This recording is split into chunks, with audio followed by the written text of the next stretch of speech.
Story name: The Empty Funeral. Mahmud Rahman was a man everyone in the city seemed to know. His name floated through big offices, expensive cafes, charity events, and business meetings. People spoke of his wealth with admiration, his glass buildings, his fleet of cars, his power. But very few spoke about him with warmth.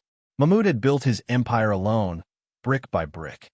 In his rise to the top, he had sacrificed friendships, distanced relatives, and buried love under mountains of ambition.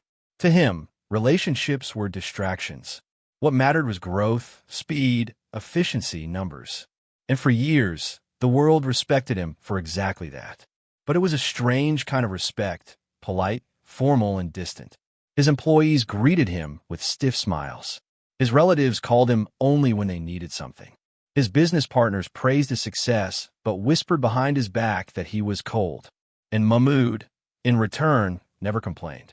He believed affection was unnecessary, that loyalty was bought and sold, that people came with expiration dates.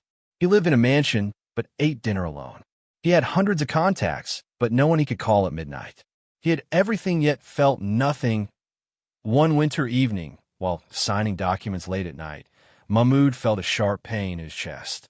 His vision blurred. The room swayed.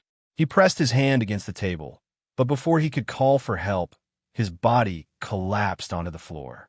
His house staff found him the next morning. He was rushed to the hospital, but it was too late. At age 67, the man who owned half the city died without anyone holding his hand.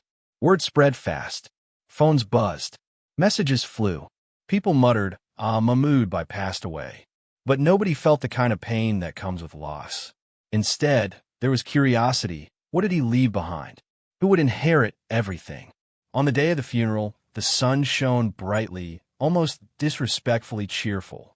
The mosque courtyard was silent, but not sorrowful. There were no soft sobs, no trembling hands, no trembling voices trying to stay strong. Instead, there were businessmen in sunglasses checking their watches, neighbors who hardly knew him, former employees standing out of obligation, distant relatives whispering to each other about property and wealth. A group of men lifted the janazah, but it felt as though they were lifting a stranger. Inside the mosque, the imam waited. People formed rows, but not tight, emotional rows. Rather, loose lines where some men even left gaps so they could slip out early. When the prayer started, many prayed politely, mechanically, as if crossing off a task on a checklist. Nobody cried. Not one person's shoulders shook with grief. Not a single tear dropped for the man who had built empires larger than most people's dreams. After the prayer, the relatives gathered around the body, not to say goodbye, but to discuss inheritance. Do you think he wrote a will? I heard he kept millions in foreign accounts. Who gets a mansion? Did he leave any debt? Their voices rose and fell like a marketplace bargaining session. One distant nephew, whom Mahmud had hardly ever spoken to, approached the coffin and muttered.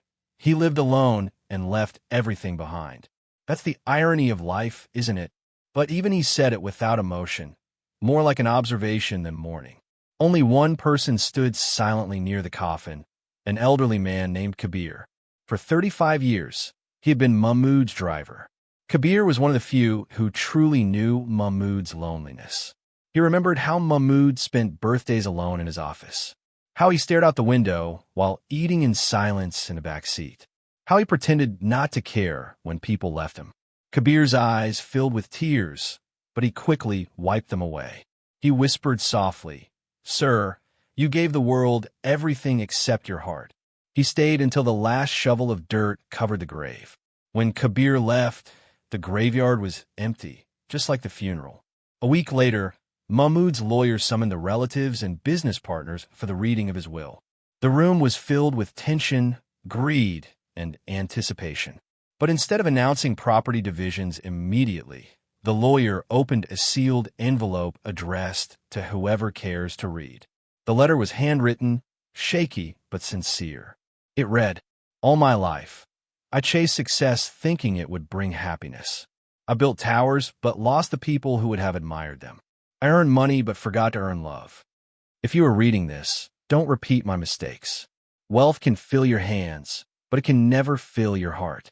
In my final days, I realized I had rooms full of luxury, but a life empty of companionship. I leave behind everything, yet I take nothing. Remember me not for what I owned, but for the lesson I failed to learn in time. The room fell silent. For the first time, those present felt something close to sorrow, not for Mahmoud, but for the emptiness of the life he lived. News of the letter spread. People talked about it quietly in tea stalls, offices, and gatherings. Some said the letter changed them. Some used it as a cautionary tale. Some ignored it completely. But for Kabir, the driver, it meant everything. He visited Mahmoud's grave once a week, placing flowers and whispering prayers. "You weren't a bad man, sir," he said once. "You were just alone." The real lesson. Months passed. Mahmoud's wealth was distributed, his businesses moved on, and his mansion was sold. Life continued. The world forgot him. But his funeral remained a story people remembered. A funeral without tears. A gathering without grief. A life full of success but empty of affection. And in that emptiness lay the harshest truth. If you spend your life collecting wealth instead of people, you will leave the world rich in possessions but poor in memories. Because in the end, only love fills your grave with footsteps, not money, not success, not power.